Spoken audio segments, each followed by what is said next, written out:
What's up, guys? I Here's what I have to say about this whole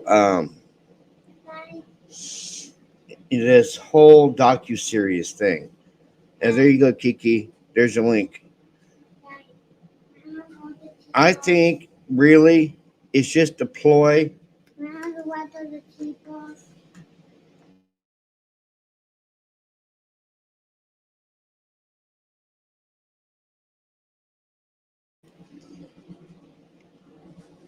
I hate to say it, but I think that these children are being exploited. A12, Hey, what's going on, man? not too much, man. This whole freaking docu series they got going on about the Idaho Poor. Um, I think it's gross. What's the word? Exploitation of the deceased children.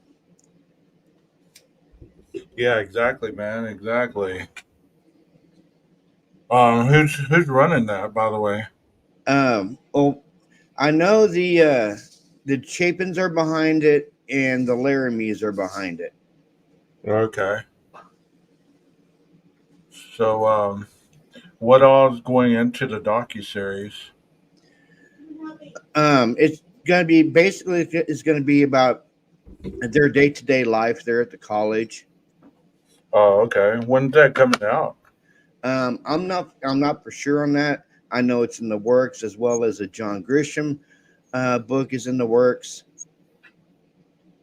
Okay, I haven't heard about that. I mean, the only reason I jumped up here is because I've been promising you that I would come up on your channel, and I didn't want you to think that I wasn't meaning what I was saying. I've been on Yeah. vacation and stuff. So, Oh, I totally understand, man. Um, so how are you doing health wise? Are you doing all right? yeah. My doctor appointed YouTube ban has been lifted. It was lifted uh, on the 31st of last month. So, but I Oh, mean, that. what are your thoughts going into this docu series that they're planning for for the lives of the children? As far as everything that's going on, the books, the 2020 episode, the 48 hours, all that stuff. In my opinion, it just is premature. Because there hasn't been a trial yet. There hasn't been an outcome. I mean, usually things are done after everything is finalized. But as far as this is concerned, what you're asking is it is exploitation toward the children, unless they put it in a way where it is more about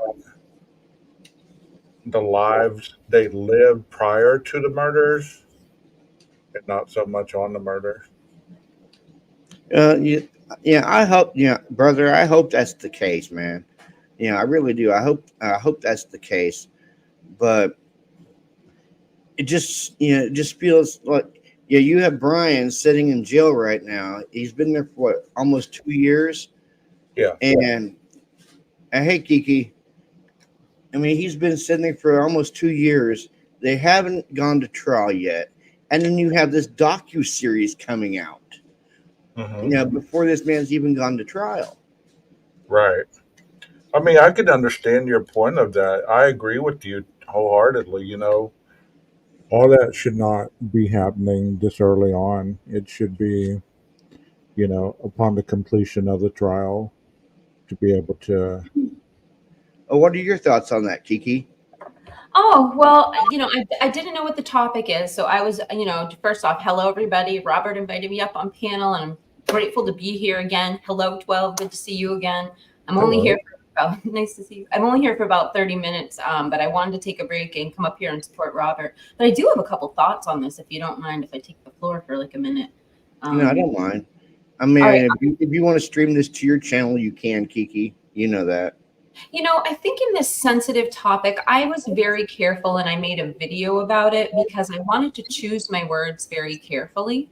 So I don't think I will stream this topic because I think I've said what I want to say about it there, but I'll just repeat a couple parts of it.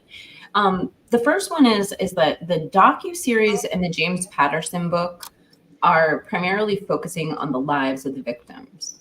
And what's different about this series, and I'm not, addressing like the concept of writing about before trial, but just in this series, the difference between what we've seen before is the author and the producer are working exclusively with the Chapin and Laramie families to get an accurate portrait of the victims' lives. And so, Okay. yeah. So yes, I guess it's debatable, the questions about pretrial, having a series like this, but knowing that it's different, it's telling the story of their child. And then as far as the exploitation, I mean, I have to bow out of that conversation because every day I produce a video on the Idaho 4, and I could have a general conversation of whether I believe that's ethical or not, but I'm certainly not going to cast that stone at the family members seeing what I do, here on YouTube. And I'm not trying to argue with you in any way. It's just, this is my personal feeling. And anyway, I should shut up now. That's what. But when is the next court hearing for Brian? August 24th, I think. Okay. Now, is this going to go over the change of venue, or what's it going to go over? Yes, it's for the change of venue. I'm going to have to probably live stream that because I've noticed with Judge John Judge, he'll live stream it to a point, and then he'll just cut off the stream, and like right towards the end. I've noticed that out of him. Huh. I do know it stops abruptly. I don't know. The what? No, I interrupted 12. I'm sorry. No, I was going to ask you, Kiki. So this docuseries is going to be told by the perspective of the other families, the Chapins and the other families involved, or is it just going to be the Chapins? Well, as far as I first want to make sure I'm not saying perspective, because it's not going to be the perspective of the families. They're working to give an accurate, the quote I read in the material that I got was they're working to give an accurate portrayal of the victim's life, in their life. So that's why the families are working so closely with the authors. They want to get this, because if we step back, aside from the gruesomeness of the crime, it was the beauty and the charisma and, the good kids that really drew us all. They were like the kids next door. And I just think that there is a story there, and they appeal to people, and I can understand why that story maybe is just as valuable as any other part of it. I agree with you. As far as, on that concept. I wasn't very certain about, the whole production and everything. That's why I said what I said a while ago. If it's exploitative, then, if it was done in another malicious manner, then it could have been exploited, but, since you're clearing it up, I get what you're talking about now. So, yeah. It needs to be told that way. Yeah. I was just going to say, it's not you or Robert's fault. There has been so little written about this. And I think it's just for that reason. It's a hard, until they probably get it in place, why would they go out and promote it and start the conversation now? Because of these things that we're saying. So, it was announced, and I just haven't seen much more about it after that. So I think, I don't think anything. I just wanted to put that part out. Is that might be why you guys don't know more. You just heard book, docuseries. They're just not talking about it yet. Yeah, I mean, if it's out there, to just to show us, the day in the life of Maddie, Kaylee, Xana, and Ethan. I mean, I have no problem with that. But if it's going to show them get up to the night they get unalived, then yeah, I'll have a problem with that, because I don't think it's right showing them getting unalived in a docuseries, because you have a man sitting behind bars right now, that hasn't gone to trial yet, and we know he's going to trial next year sometime. He's sitting behind bars, and they're coming out with a day in the life of the students.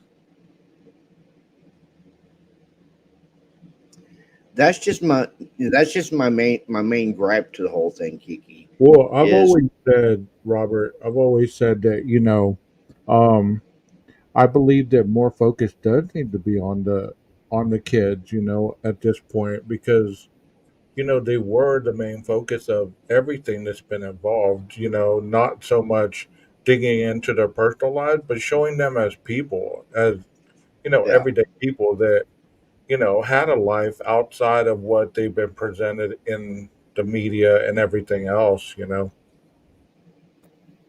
It's so yeah. true. I'm sorry. I was going to say I totally agree with you, 12. But could this have not waited until after the trial? Well, I believe that you can give a.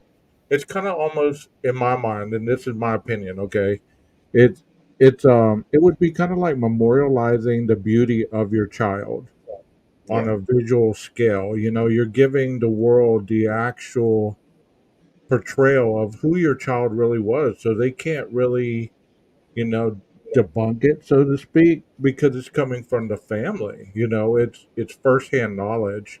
So I would, if that ever happened to any of my family members, I mean, I wouldn't make a docu series or anything, but I would try to memorialize their memory as beautifully as I could in any way that I could, if yeah. that makes sense at all. But that's my opinion on it. Kiki? Robert, I wanted to say something. I can sense maybe some of this passion comes from the latest book that we all read regarding this crime. Because when it comes to fair trial and Brian Koberger, we all brought up a litany of questions regarding talking about the psychology, the actual person, their family members, what their closest people thought of them. There were some questions in there about how fair really that is, you know, to the accused. Is that, how is that skewing the jury pool, the cross section of his peers?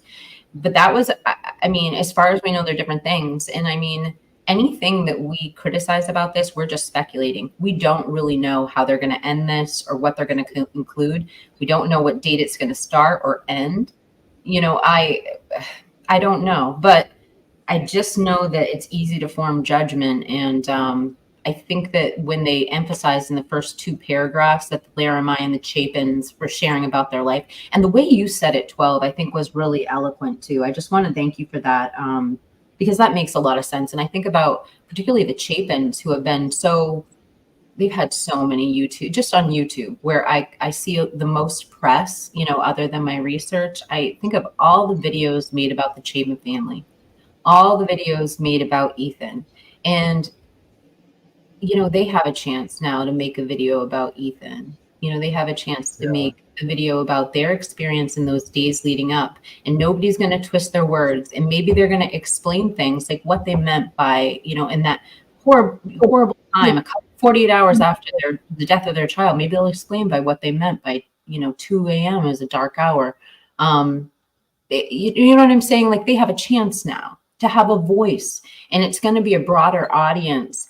And we know that if it's coming from that source, maybe it's things that we can learn about the case too. And again, I don't know if we're comparing the same thing, because the last book did, I understand your complaints on that one. It really did. It really did. How I felt about it when it was published. So. Oh yeah, I know. Um, yeah, and you've got Nancy Grace, of course, touting Howard Bloom as an expert in the Idaho 4 case. When that book he wrote, it went straight to fiction, the fiction section. So I don't tout him as an expert. I tout him as somebody trying to cash in on this tragedy.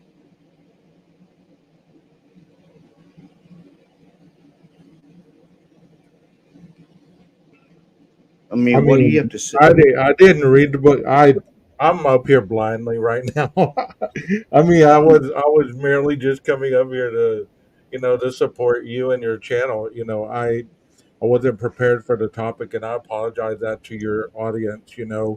Um, I'm up here blindly, and I'm trying to think of something to say, but um, I'm not trying to just be argumentative or anything like that. I Yeah. really, when it comes to that book, I haven't read it. I've seen bits and pieces of the excerpts of it, and I've seen other people reading the book in their streams, and I've heard parts of the book, and it seems like a very,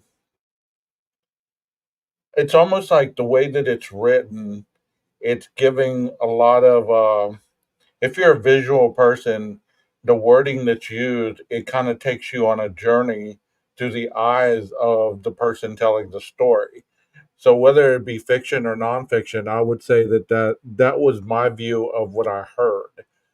As far as reading the book, I don't know if he's an expert. I don't know if all any of that. So I can't really speak on that. I'm sorry, Robert. You know what I mean? Oh, that's So okay. yeah. Um, well, what topic would you guys like to discuss, Kiki?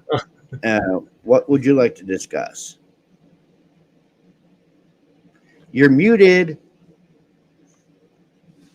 Well, what do you guys think? What do you guys think about this Garrett Discovery document that's going to be this big splash tomorrow in the Drunk Turkey show? Guys, I don't know if you caught part of my live stream. I kind of gave my thoughts on it and what my fact checkers found. What do you guys think?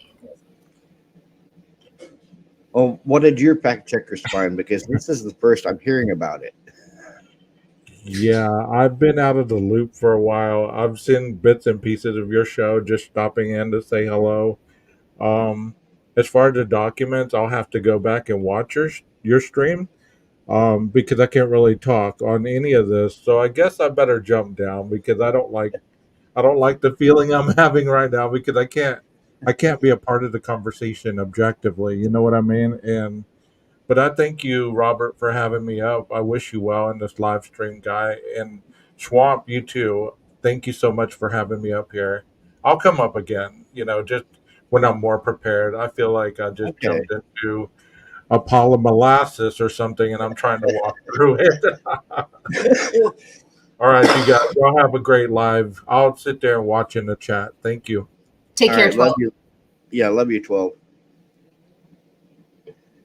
Oh, Well, if you want, Robert, I have it's probably like a 5-minute clip I could show.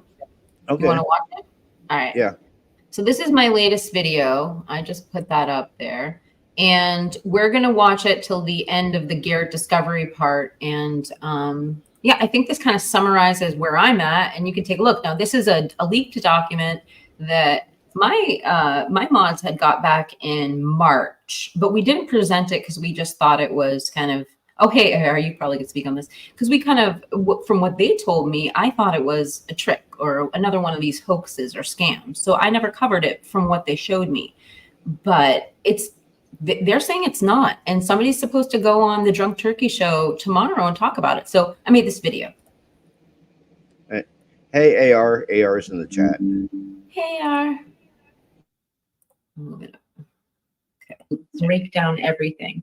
But essentially, this document takes a bunch of social media accounts that were allegedly linked to Bryan Kohberger, and it brings up a lot of search terms. For instance, they have all the hashtags that were used on Instagram. Many people have searched these. It's been brought to my attention that, like, for instance, one of these tags followed a plastic surgeon that allegedly BK was following when he got a tummy tuck.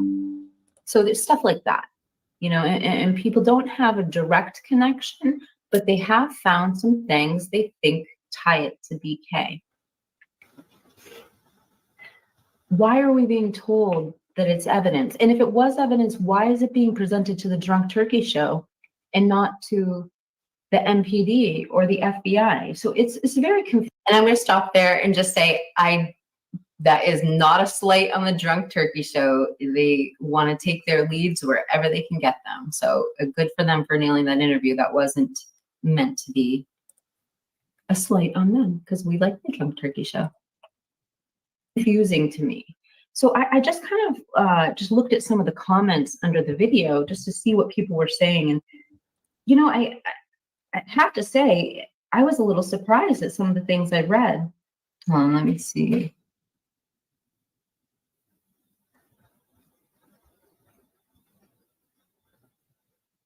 So for one thing, a lot of people were following these accounts, and basically the backing behind this document, and I'll scroll through it so you can see it a little bit. The backing behind this document is several creators and their monitoring of social media when BK's arrest was announced. And the creator that presented this said that she saw just one account before all the others were created, and it was this account.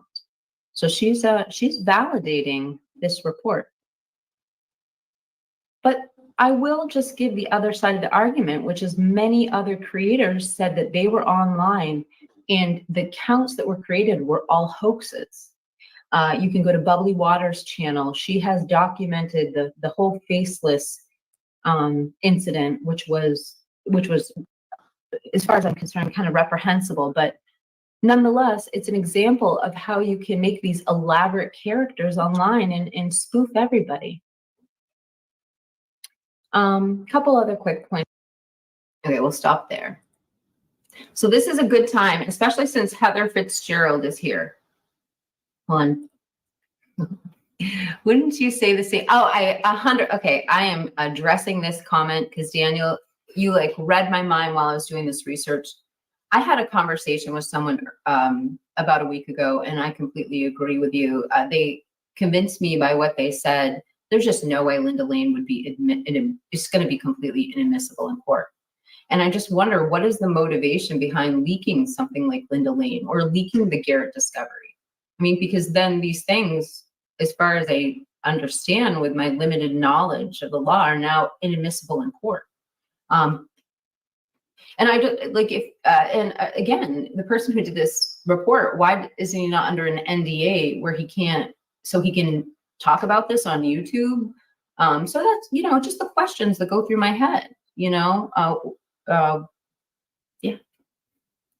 And Heather has a video. Heather had a couple comments on the Garrett discovery, and that's not I would love to hear your answers. I'm not like talking to you, I'm asking you.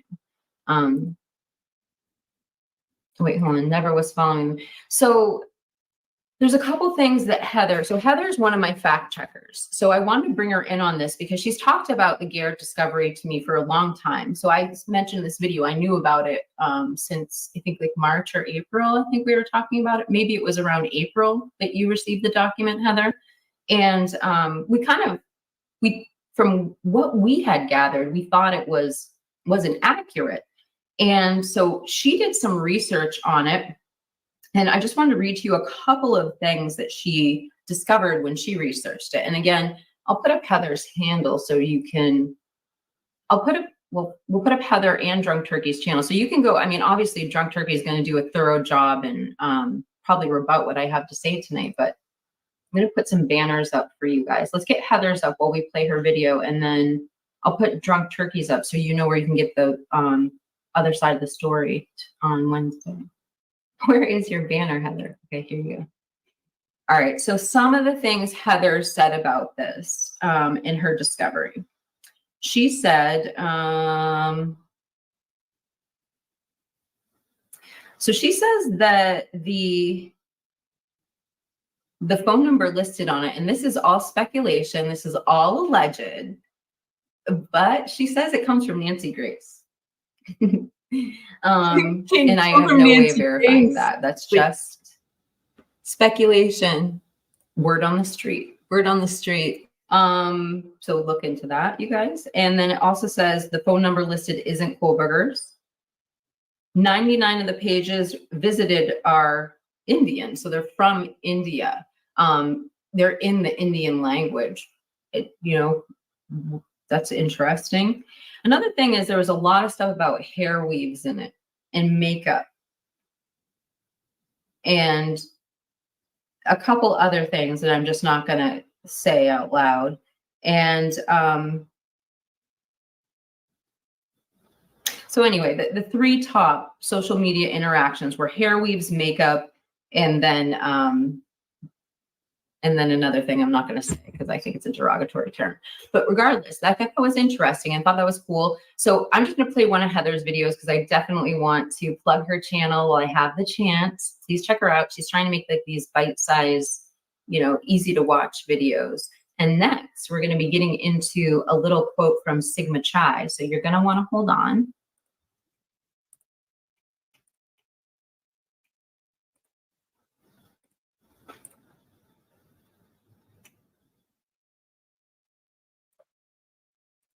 And the title of this video is Cast Needs Adjustment After Wawa Alibi. Now talking about item 242, the cast report. The history of this is we came to the court asking for the cast report, knowing it was relied upon last year, and the court ordered that we receive it. We received one that was stamped draft all over it. You've heard testimony about that today from Mr. Ray, and it's not a final report. And we knew that when we got it. We asked for that. We asked for the analysis behind that, and we haven't received that. We were told on February 23rd of this year that the state will provide this by March 31st. Well, March 31st came and went, and we did not get it. So on April 23rd, the state said we still don't have it. And then on May the 10th, the state responded to this request and said that because we provided additional information, Mr. Koberger's alibi, they need more time to do work on this cast report and they'll get it to us later. Okay, stop there.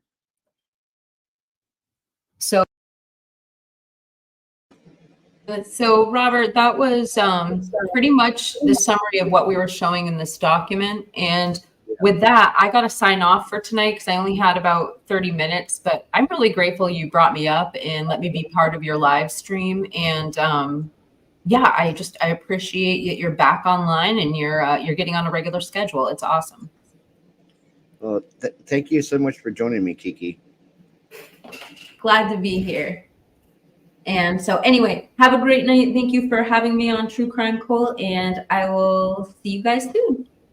Okay.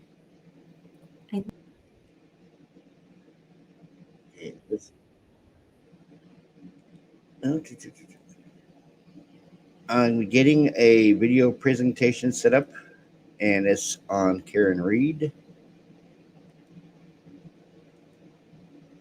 That on the very day that John O'Keefe was found dead on Brian Albert's lawn, Michael Proctor was texting with his high school buddies about this supposedly secret investigation using his personal cell phone.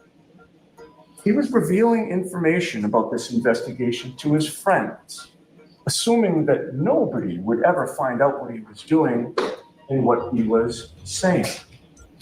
And he was revealing his true thoughts about Karen Reed to his friends, not what he put in his sanitized police reports, his true feelings. She's a whack job. C-U-N-T. These are your words, Trooper Proctor? Yes, Your Honor. Go ahead and say them. Cunt. Yes, she's a babe. Weird Fall River accent, though. No ass. To his friends whom he trusted, and in text messages that he never thought would come into the hands of the defense in this case. Lead investigator Trooper Michael Proctor, right from the start, called Karen Reed names he would reserve only for your worst enemies. He told his friends that he hoped that she would kill herself. Who was it you were referring to as retarded? Miss Reed. Karen Reed, the woman sitting to my left. Yes, sir. The subject of your investigation as a professional, correct? Yes, sir. As an unbiased, objective investigator, the person that you were investigating, you referred to your bosses as retarded, correct? Again, poor language on my part. Poor language is one way to put it. Completely offensive is another way to put it, right? Objection. The rest of the unprofessional and regrettable comments are something I'm not proud of, and I shouldn't have wrote in a private or any type of setting. The question is that chick a smoke? Again, 4146 question mark. I respond EH. I respond again, nutbag, as Chief would say. I also respond with, she's got a leaky balloon knot. leaks poo. And what, if anything, is that in reference to? Sir? Again,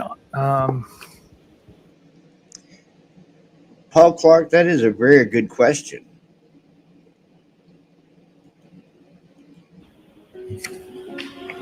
to Ms. Reed's some medical conditions there. Again, unprofessional comments I should not have made. Trooper DeChico had sent you a photograph of my colleague, Mr. Yannetti, correct? Yes, Is that the photograph that you received? yes, Is that what you referred to on direct examination with Mr. Lally about receiving a photograph from of Mr. Yannetti? correct. And then your response was what? I hate that man. I truly hate that man. How do you feel about him now? He's sitting right there. I still don't care for him now. I'll let it stand.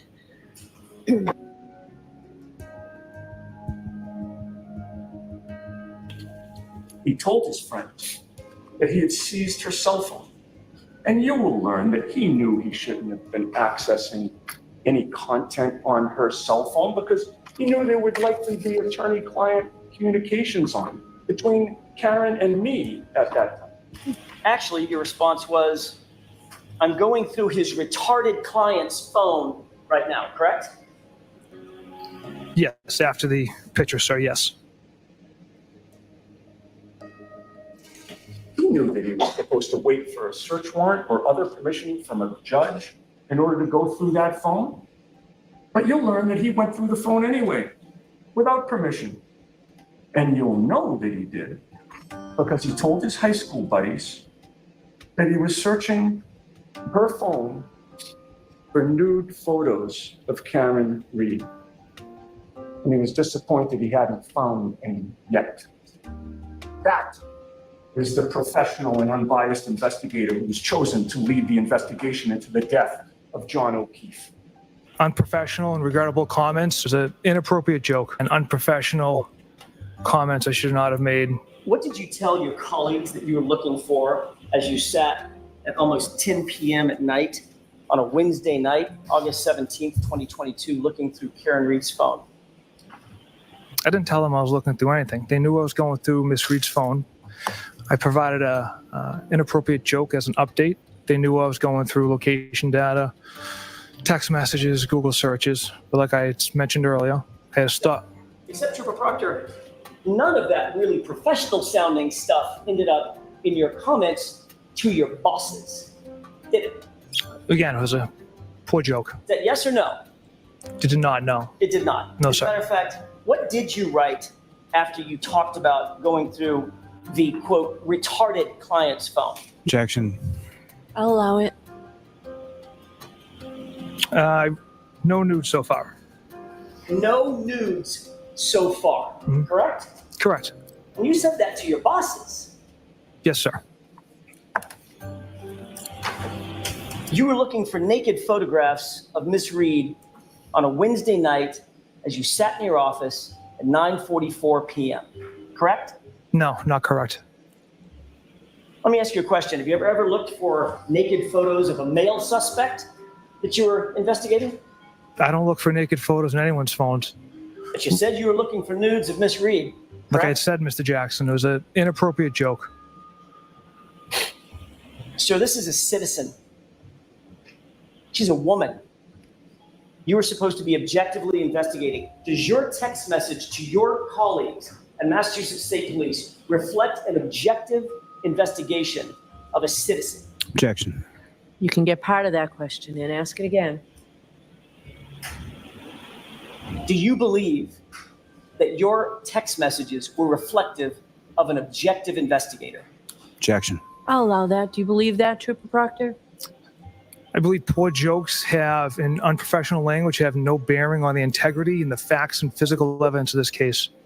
It's not that they don't have any bearing on the facts and integrity. It's that they have no place in a professional investigation because it shows bias, right? Objection. You will be able to evaluate whether Trooper Michael Proctor treated Brian Albert and his family differently because of who they are and their relationships between his family and theirs. You will evaluate whether this investigation was on the up and up You will decide, as a result, how valuable or worthless the prosecution's DNA evidence is or is not, in light of who controlled that evidence.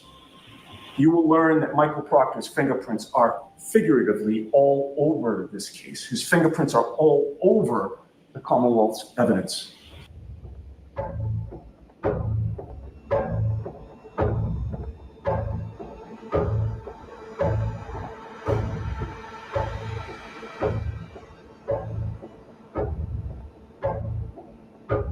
Reed's defense claims Proctor broke her passenger tail light to frame her for O'Keefe's death. Proctor testified it was already broken when he went to speak to Reed after he saw O'Keefe's body at the hospital. It's so clear that Michael Proctor was both conflicted and corrupt. He had every reason to sprinkle tiny pieces of tail light that he had seized into the clothing that he alone took, so that the lab would later find it weeks later, and sure enough, they did.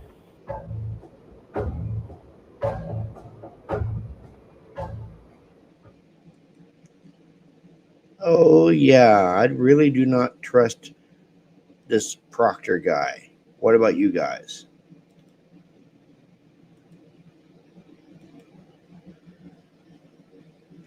No, I do not trust Michael Proctor at all.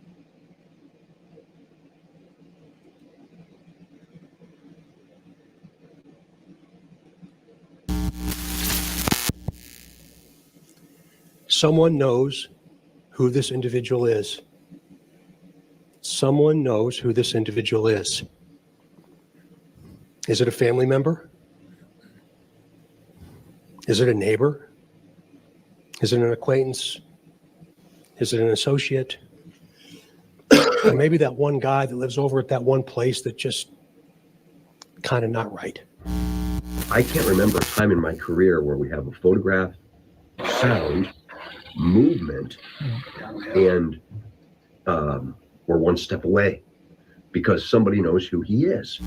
Every family member would know a family member if they looked at their body without their head.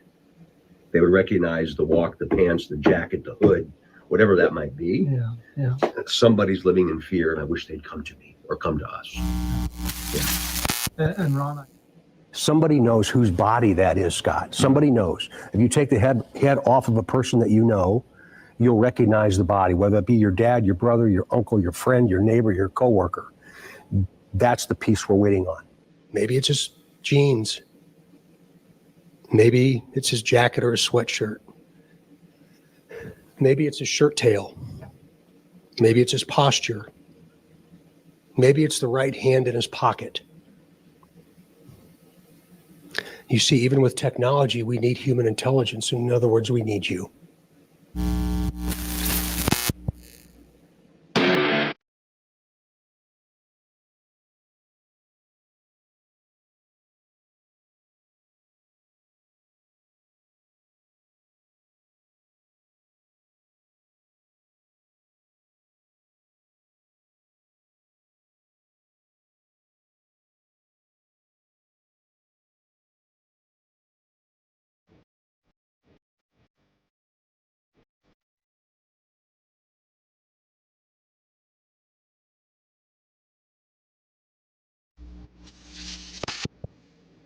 The video shows a suspect walking on the bridge. When you see the video, watch the person's mannerisms as they walk. Watch the mannerisms as he walks.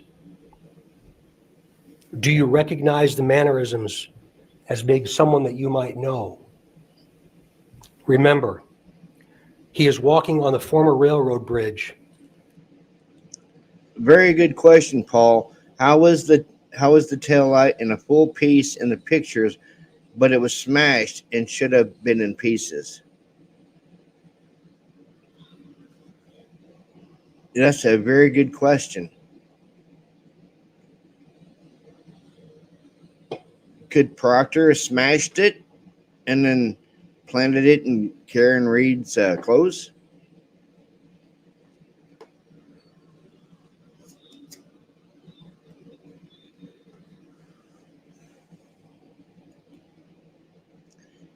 everything going on in these cases so far is really, really odd and has got me bugged. I mean, are we seeing actually the downfall of our judicial system for over corruption? That's a very good possibility that our judicial system as a whole is corrupt, almost like a two-tier level of justice. Because of the deteriorated condition of the bridge, the suspect is not walking naturally due to the spacing between the ties. Downhill. Guide. Downhill. Guide. Downhill. Guide. Hello, this is Shane. Hi, Shane. Can you please help me find? I was just speaking. We're releasing additional portions of the audio recording from that day. Please keep in mind, the person talking is one person and is the person on the bridge with the girls. This is not two different people speaking. Please listen to it very, very carefully. Downhill. Guide. Downhill. Guide. Downhill. Guide. Delphi Mayor Shane Evans to talk about the community of Delphi. Thanks for being here, sir. Yes, sir. Thanks for having me. So, quickly, biggest accomplishment from 2016? Probably the biggest thing, and the biggest thing you can notice downtown is the wrap up of the Stellar project. So the streetscapes are done. We've got new sidewalks, curbs, and the asphalt's down. Mayor Evans wants to continue momentum on updating and maintaining Delphi's infrastructure. One of the highlights from his first term was getting about $2 million in grant funds for road repairs. Now, I'm not saying the mayor of Delphi is behind it, but just certain stuff isn't adding up with this guy. Just like certain stuff in the Idaho 4 case isn't adding up. Like this dude right here.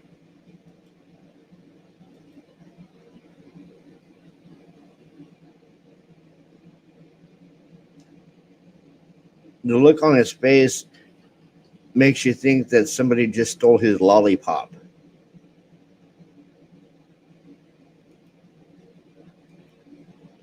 He looks like he's having a very bad day.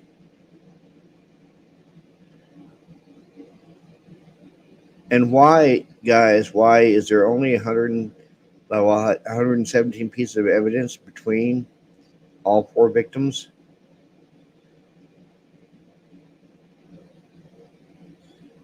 If it was a quadruple homicide, like they say,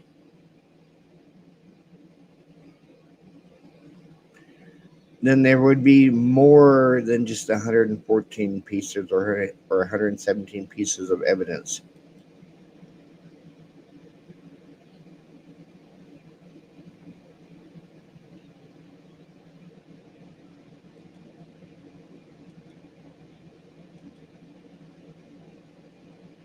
Now, what are they looking at?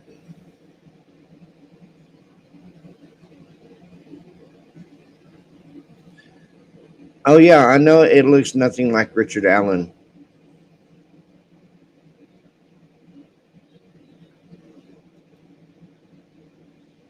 I know it looks nothing like Richard Allen.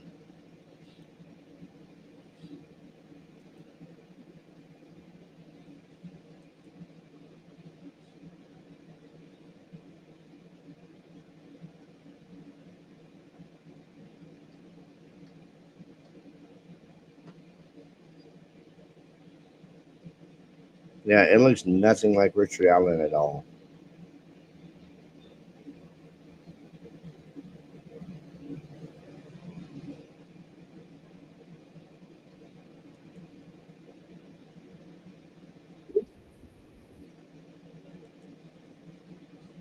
high quality content, editing like a pro, and streaming like a star was as simple as his.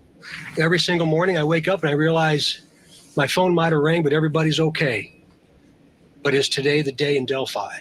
Is today the day in Flora?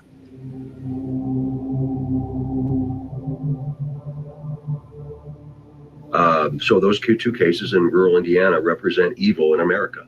This county of Carroll and all that has happened here and all of the sadness associated with this county is unacceptable in a civilized society.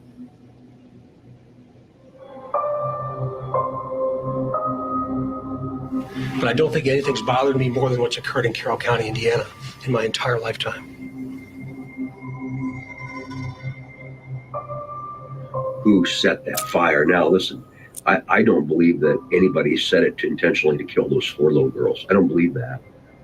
I hope I'm not proven wrong. I think it was a consequence of a bad choice. And again, I hope somebody will talk to us about it. This is something that the community is safe in what's taking place in Carroll County. Whether it be with a complex homicide, whether it be with an intentionally set fire, good prevails over evil, not the other way around. We can't let that happen.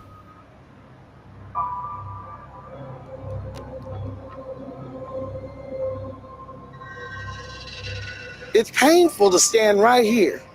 It's painful to see that thing that says my niece's name's on it where we don't know what happened to him. It's painful to look at that house and say, they died there. That's some painful stuff. So coming through here is painful. Knowing that somebody could have done this, that's what should shock everybody.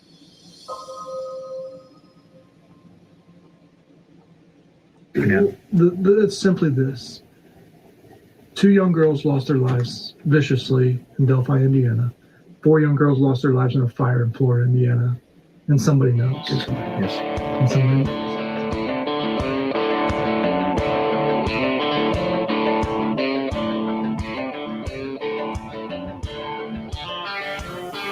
Anytime we're talking about this case is a good day. So for that, I say thank you to the folks that brought this out today during the news conference that occurred earlier. I encourage the dialogue. I encourage their opinions. I encourage them perpetuating a level of awareness because somebody out there knows who did that to those 4 little girls. Oh, somebody slid down there? Okay. Yeah. Somebody knows who did that to those 4 little girls. What is going on in Carroll County, Indiana? I mean, come on, guys. What's going on there in Carroll County, which is Delphi, basically?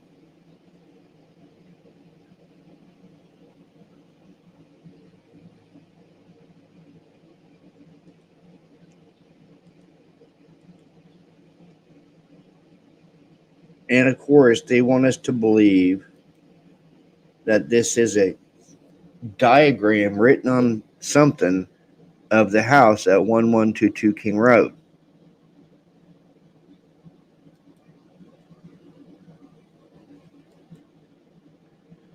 Well, first you would have to be inside the house in order to write a diagram. Am I right or am I wrong? And as far as we know, Brian was never in that house. So how could he write a diagram of the inside of the house if he was never in that house?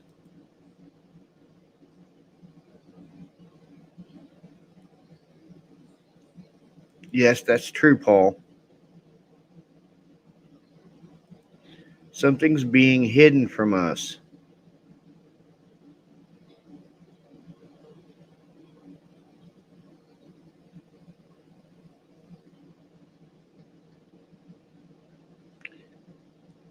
There's some type of corruption going on in Moscow, Idaho, and it's being hidden from us.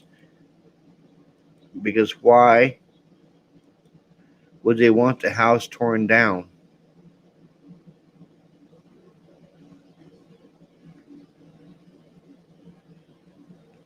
Why? But they want the house torn down.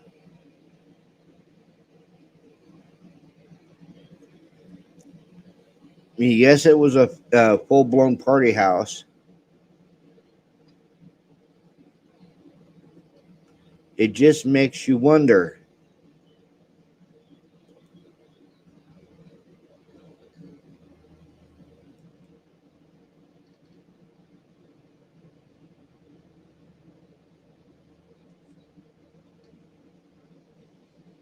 I mean, Christy, what are your thoughts on it?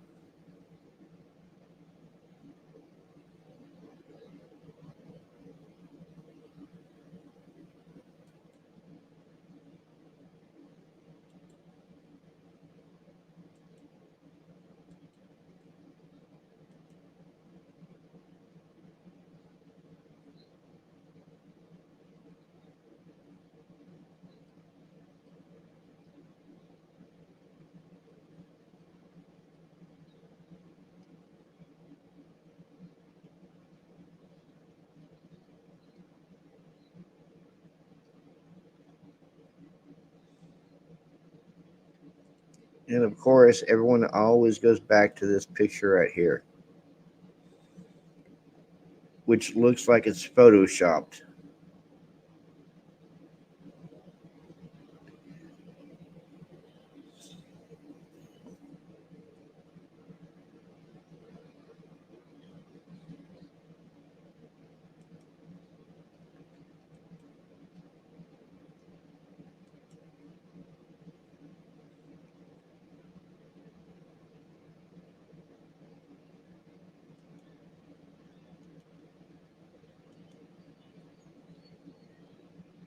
Yeah, I'm going to go back to this.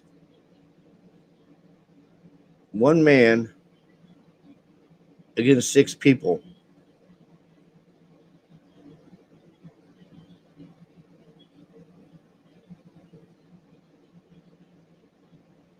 Yeah, you have a very good point, Christy.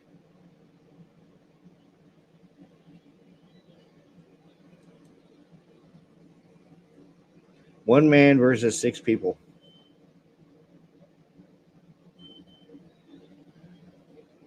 You have, hey, Jen. You have Dylan, who's directly below Maddie and Kaylee. You have Murphy, who's directly above the kitchen area. Of course, you have Xana and Ethan, and you have Bethany on the first floor, supposedly, quote unquote.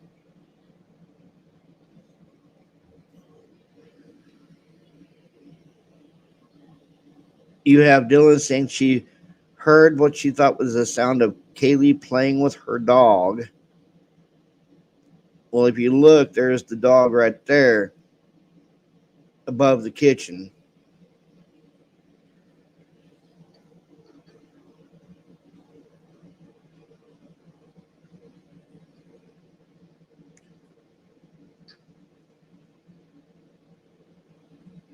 Hey, Jen, you want to come up?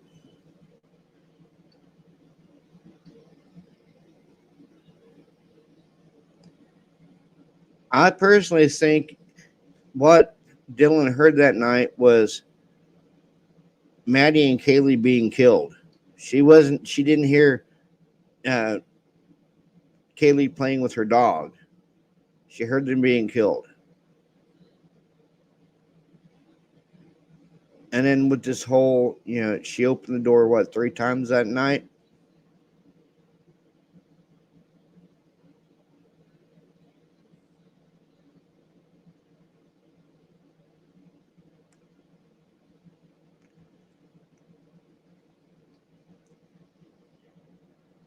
Well, I'm going to be into the live stream here in a little bit, Jen. But I'll be in contact with you and we can set something up.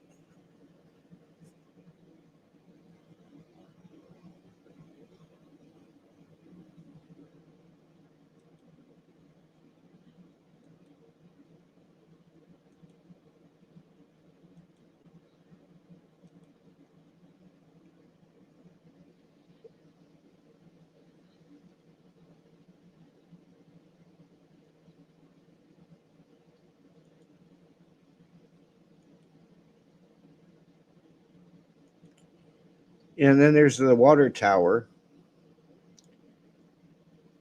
which for some reason, guys, if you go to it on Google Earth and you at a certain point, you look at the water tower, it's all blurred out. I can't explain it. It's all blurred out.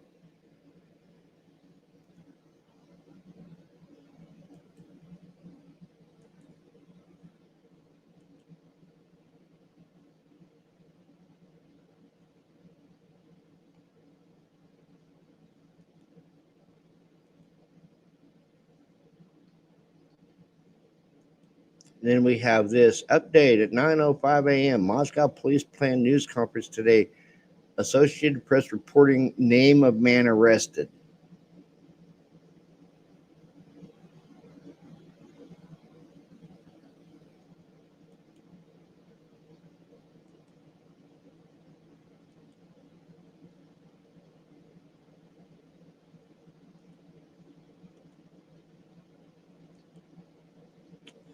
Can someone tell me what that is? If that's a computer tower or a monitor that they're carrying out of Brian's apartment?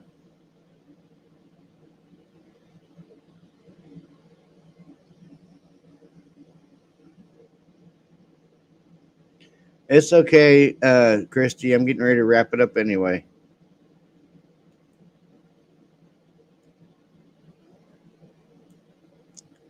Like always, guys, I know it's kind of short today. Like always, like, comment, subscribe to my channel, and share my channel. Hit that bell notification for any new uploads.